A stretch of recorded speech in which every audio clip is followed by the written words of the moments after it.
Nagkaroon ng tensyon sa sesyon ng Senado matapos banatan ng salita ni Robin Padilla si Kiko Pangilinan kaugnay ng umano'y hindi nito paghingi ng paumanhin matapos siyang mapagtaasan ng boses sa plenary session noong 12 ng Mayo taong 2026. Sa pagpapatuloy ng sesyon ngayong Miyerkules, sinabi ni Pangilinan na mas mabuting idaan na lamang sa ethics complaint ang kanilang hindi pagkakaunawaan upang doon ito maresolba ng maayos. Ayon kay Pangilinan, ang suggestion ko, isampa niya yung ethics case at doon na po sa ethics committee natin pag-usapan ito dahil marami pang ibang mas importanteng bagay sa aking paniniwala ang dapat nating talakayin. Ngunit agad itong sinagot ni Padilla at binigyang diin ang kahalagahan ng pagsunod sa rules of the Senate. Wala na po sigurong mas importante kung rules of the Senate ang pinag-uusapan natin. So, ang ibig sabihin ba niyan, hindi kayang humingi ng paumanhin ng isang veteran senator para sa kanyang pagtaas ng boses? Nagugat ang mainit na palitan habang tinatalakay ni Padilla sa plenary session ang usapin hinggil sa tangkang pag-aresto kay Bato de la Rosa. Dahil sa insidente, umani ng iba't ibang reaksyon mula sa publiko at ilang netizens ang naging sagutan ng dalawang senador.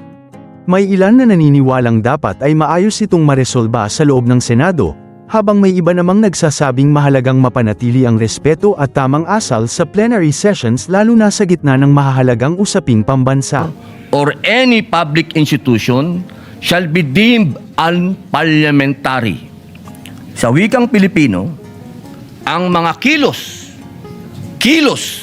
at pananalitang nakakasama ng loob sa isang senador o alinmang pampublikong institusyon ay itinuturing na hindi naaayon sa kagandahang asal ng parlamentaryo. Malinaw po na sutuntunin na ito ng Senado na anumang kilos at pananalitang nakakasama ng loob sa isang senador o sa alinmang pagpampublikong institusyon ay hindi katanggap-tanggap.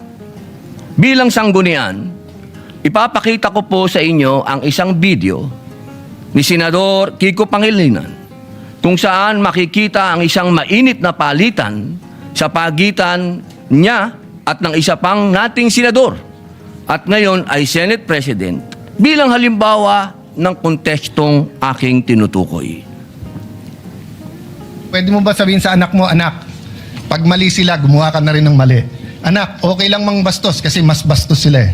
Anak, okay lang mag-bully kasi mas bully sila. Ako, hindi ko sasabihin yon. Ako, sasabihin ko... At hindi yun ang sinasabi. Hindi, yun ang sinasabi mo, Mr. President, and I'm No, not yet Mr. finished. President, Kasi of course you said, tama We si beg to Tariela. disagree, Mr. President, I'm not yet finished. No? Well, we beg to So, Mr. President, this is the question. The resolution...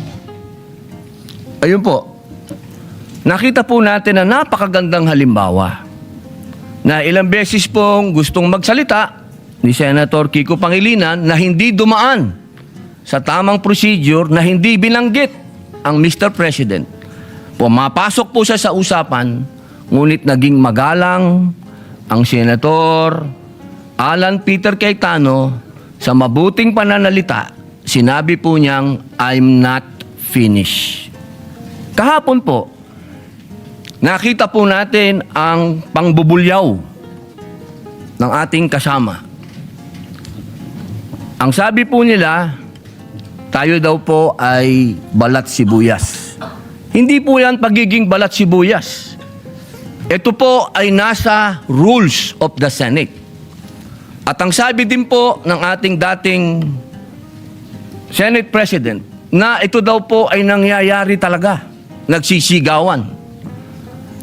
Mga mahal kong kasama, kung ikaw ay nagsasabi ng iyong talumpati at ikaw ay passionate, okay lang yun. Pero para sigawan mo ang kasama mo, nasaan ang rules of the Senate? Si Ginoong Kiko Pangilinan ng ating senador ay ilang beses na pong senador.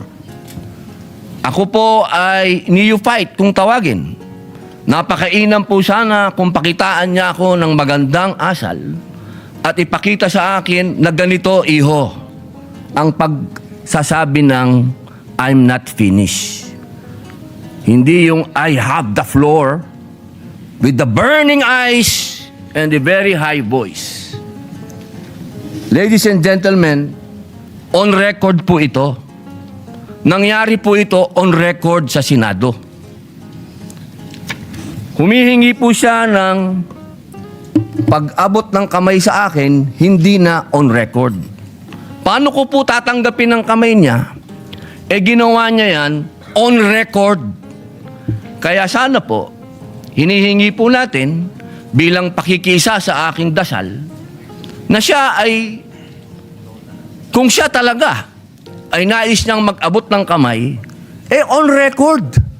Sabihin niya mismo sa plenaryo na siya ay nagkamali. Katulad po ng ginawa ni Senator Lacson na tumayo kanina at nagsabing siya ay nagkamali. Hindi po ito usapin ng lalabas tayo sa media at sasabihin mong balat sibuyas ako. Di tapon na natin itong rules of the Senate. Tapon na natin to. Di pa natin pala susundin eh. Mga mahal kong kasama, ang sinasabi ko dito, tanggalin natin yan sa record dahil ayokong mababasa yan ng aking mga anak at apo na ang isang Muslim senator ay sinisigaw-sigawan dito sa plenaryo. Yun lamang po. Maraming salamat po sa binigay niyong pagkakataon. Senator Robin Padilla, we recognize once again Senator Kiko Pangilinan. Thank you, Mr. President. Mr. President, ang suggestion ko ay dahil napanood ko kagabi sa balita na nais pong magsampa ng ethics case laban sa atin na si Senator Robin Padilla. So ang suggestion ko, isampa na yung ethics case at doon na po sa Ethics Committee natin pag-usapan ito dahil marami pang ibang mga mas importanteng bagay sa aking paniwala ang dapat natin talakayin. Maraming salamat po. For the record, Mr. President. Thank you very much, Senator Pangilinan. We recognize Senator Padilla once again. Wala na po siguro mas importante kung rules of the Senate ang pinag-uusapan natin. So, ang ibig pong sabihin ba niyan na hindi kayang mahumingi ng paumanhin ng isang veteran senator? Para sa kanyang pagtaas ng boses? Yun po ba? Nakikita ko po ang matamis ng ngiti ni Senator Kiko Pangilinan. Napakahirap po bang sabihin nun? At kailangan pa natin umabot sa ethics? May I suspend session first?